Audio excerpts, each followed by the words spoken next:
আমাদের এখান থেকে কেউ যদি অন্তত মরণ চাঁদের 1 কেজি মিষ্টি তার বাড়িতে পৌঁছে দিতে পারতেন তাহলে হয়তো কিছুটা তার কণ্ঠস্বর সংযত হতো।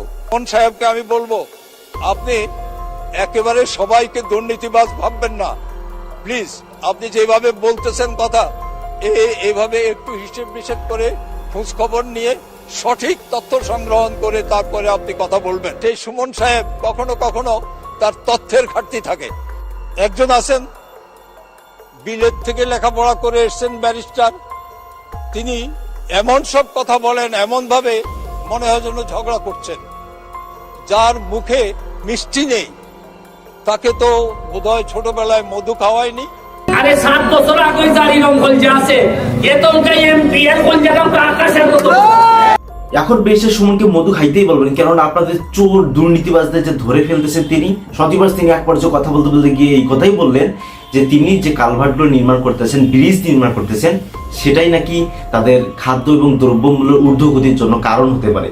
ব্যারিস্টার সুমন এলাকার মধ্যে মানুষ হাঁটাচলা করতে পারে না, সেখানে ব্রিজ দিচ্ছে, আর সেটা তাদের খাদ্য এবং দ্রব্যমূল্য ঊর্ধ্বগতি, এটাই কারণ দেখাচ্ছেন এই সংসদ সদস্য সঞ্জয় বিভার্স। আর কোটি কোটি টাকা পাচার করে বাইরের দেশে আলিশান ফ্ল্যাট করতেছে, বেগমপাড়ায় গিয়ে বাড়ি করতেছে, এবং অনেক এমপি তো এমনও রয়েছে যারা কানাডায় বাড়ি করতেছে, কানাডায় জমি কিনতেছে এবং সেখানে আলিশান ফ্ল্যাট বানাচ্ছে, বাংলাদেশের টাকা চুরি করে। সেটা কোনো দেখার বিষয় না, সেটা বলবে না, এটা সংসদে বলার মতো কথাও না। যেটা তার বক্তব্যতে এটাই ক্লিয়ার হচ্ছে, ব্যারিস্টার সুমনকে মধু দিয়ে আসতে বলে তার বাড়িতে, তার মুখে যেন মধু দেয়, কেননা তার কথার স্পিড বেশি, সে যেন কথা কম বলে। মানে এমন কিছু কথা বললেন এবং ব্যারিস্টার সুমনকে ধোলাই করার চেষ্টা করলেন। কিন্তু আমরা অনেস্টলি ছাড়বো না, আমরা যে কথাগুলো ব্যারিস্টার সুমনের বিরুদ্ধে বলবে আমরা এটা রুখে দাঁড়াবো, আর তার জন্য তো আমরা এসেছি ইনশাল্লাহ। তো বন্ধুরা চলুন আসলে কি ধোলাই করলেন ব্যারিস্টার সুমনকে, সে ভিডিওটি পুরো না টেনে দেখুন, একটু ধৈর্য সহকারে দেখুন ব্যারিস্টার সুমনকে কিভাবে বাস দেয়। এখন তার না হয়তোবা এই ব্যারিস্টার সুমনের সংসদে আর ঠাঁই হবে না। কেন হবে না? তিনি যে উচিত কথা বলেন, তিনি তাদের দলের হয়েও দুর্নীতিবাজদের বিরুদ্ধে কথা বলেন, এটাই তার জন্য ভুল। চলুন কথা বলবো না, পুরো ভিডিওটি আগে দেখে আসি, তারপর কথা হবে এই ব্যাপারটি নিয়ে। একজন আছেন বিলেত থেকে লেখাপড়া করে এসছেন ব্যারিস্টার, তিনি এমন সব কথা বলেন এমন ভাবে মনে হয় যেন ঝগড়া করছেন। বিশ্ববিখ্যাত কবি এবং নাট্যকার উইলিয়াম শেক্সপিয়ারের একটি নাটক আছে টেমিং অব দ্য শো। এটা আমাদের প্রফেসর ডক্টর মনির চৌধুরী স্যার এটার বঙ্গানুবাদ করেছিলেন মুখরা রমণী বশীকরণ। আমার মনে হয় তাকে সেই নাটকটি একটু দেখানো দরকার। আর সবচেয়ে বড় কথা হইল, যার মুখে মিষ্টি নেই তাকে তো বোধহয় ছোটবেলায় মধু খাওয়ায়নি। অথবা আমি মনে করি আমাদের এখান থেকে কেউ যদি অন্তত মরণ চাঁদের 1 কেজি মিষ্টি তার বাড়িতে পৌঁছে দিতে পারতেন তাহলে হয়তো কিছুটা তার কণ্ঠস্বর সংযত হতো। সেই সুমন সাহেব কখনো কখনো তার তথ্যের ঘাটতি থাকে। যেমন তিনি বলছেন চাঁদপুরে এত বালি উত্তোলন হলো, হ্যাঁ চাঁদপুরে কি একটা মানুষও ছিল না এর প্রতিবাদ করার? সুমন সাহেবকে আমি বলতে চাই, আমি প্রথম প্রতিবাদ করেছি ট্রেজারি বেঞ্চের হয়েও, তারপরে সবাই পত্র পত্রিকা লিখেছে। আর তারপরে যে জিনিসটি হয়েছে সেটা হচ্ছে সেখানকার ডিসি মহোদয় অত্যন্ত সাকসেসফুল একজন ডিসি ছিলেন, অঞ্জনা খান মজলিস। তাকে চাঁদপুর থেকে 2য় গ্রেডের অ্যাডমিনিস্ট্রেটিভ সেইখানে তাকে বদলি করা হয়েছে। আমাদের নদী কমিশনের যে চেয়ারম্যান, সে চেয়ারম্যান মহোদয়কে তিনি যখন বলেছেন যে কত হাজার কোটি টাকার বালি চুরি হয়েছে, এটা বলাতে তার চাকরিও চলে গেছে। কাজেই সুমন সাহেবকে আমি বলবো, আপনি একেবারে সবাইকে দুর্নীতিবাজ ভাববেন না প্লিজ। আপনি যেভাবে বলতেছেন কথা, এইভাবে একটু হিসেব নিষেধ করে খোঁজ খবর নিয়ে সঠিক তথ্য সংগ্রহণ করে তারপরে আপনি কথা বলবেন। বলেন, আমাদের কোনো আপত্তি নাই, আমরা জবাব দেব, কিন্তু আপনি সঠিক তথ্য নির্ভর কথা বলতে হবে।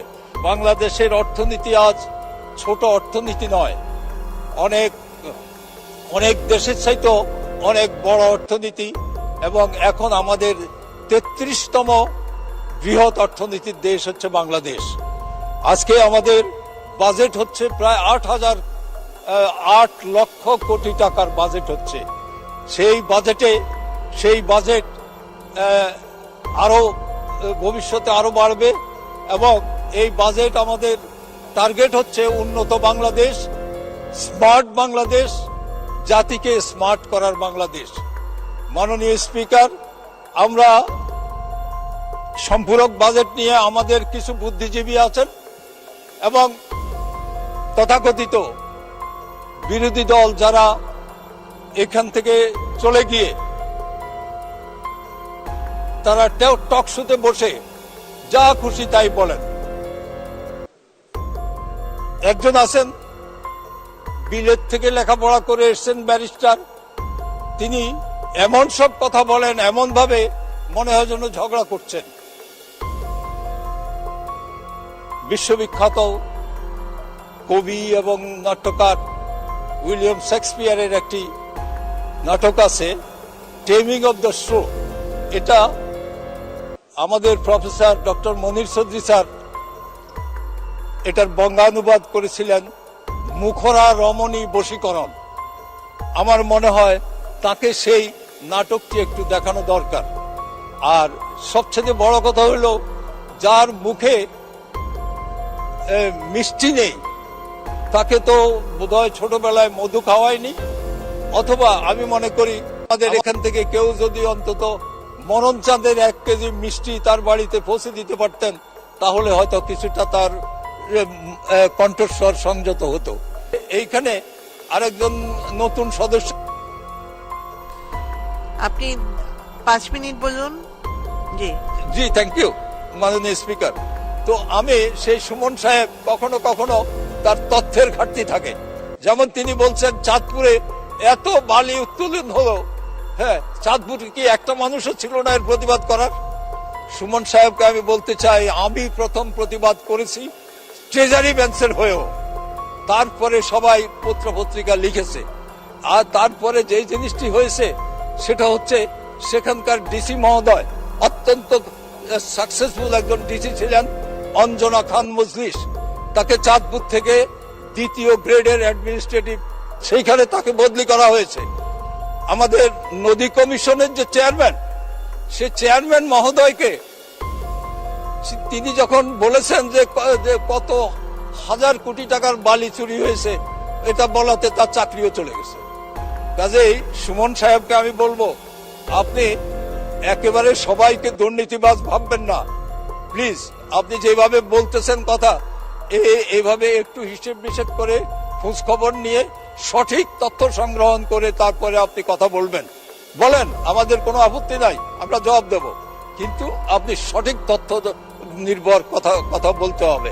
মাননীয় স্পিকার, আজকে আমি বিএনপিকে আর কি বলবো, বলার কিছু নাই, পাই না তো কোথাও খুঁজে। আপনি এমপি হবেন, দুর্নীতিবাজ দিনে কোনো কথা বলবেন না। যা টাকা আসবে, যত বরাদ্দ আসবে, কোটি কোটি টাকা আপনার পকেটে পুরবেন, কোনো সমস্যা নেই। কেউ কোনো কথা বলবে না, চুপ হয়ে থাকবেন, রুমের মধ্যে স্বাধীন থাকবেন, এসিতে থাকবেন। আপনি এমপি হয়েছেন, আপনি দেশে কেন থাকবেন? আপনি বাইরের দেশ চলে যাবেন, আপনি বিভিন্ন কাজের কথা বলে বাইরের দেশে যাবেন, যে মাস থেকে আসবেন। বাংলাদেশে কি হলো, আপনি এমপি হওয়ার আগে যখন নির্বাচনী প্রচার করবেন তখন কোটি কোটি টাকা ব্যয় করবেন, মানুষের হাতে হাতে টাকা দিবেন এবং ভোট কিনবেন। কেনার পর গিয়ে ভোটটা যখন আপনি পেয়ে যাবেন এবং এমপি নির্বাচিত হয়ে যাবেন, তখন আর আপনার এই বাংলাদেশে থাকতে হবে না, বেশের সুমনের মতো আর উন্নয়নও করতে হবে না। তারা চাচ্ছে এটা, কিন্তু বেশের সুমন তো ভিন্ন ভাই। তিনি জীবন বাজি রাখে, তিনি বলেন যে আমাদের জীবনও যায়, তারপর আমি উন্নয়ন করব। এই ব্যক্তিটার সম্পর্কে আপনার কি কোনো কমেন্ট হবে না? অবশ্যই 1000 কমেন্ট আপনি বেশের সুমনের সম্পর্কে আমাদের এই ভিডিওর কমেন্ট বক্সে জানিয়ে দিন। আজকের ভিডিও পর্যন্ত। চ্যানেল নতুন হলে সাবস্ক্রাইব করুন, বন্ধু হয়ে পাশে থাকুন। আল্লাহ হাফেজ।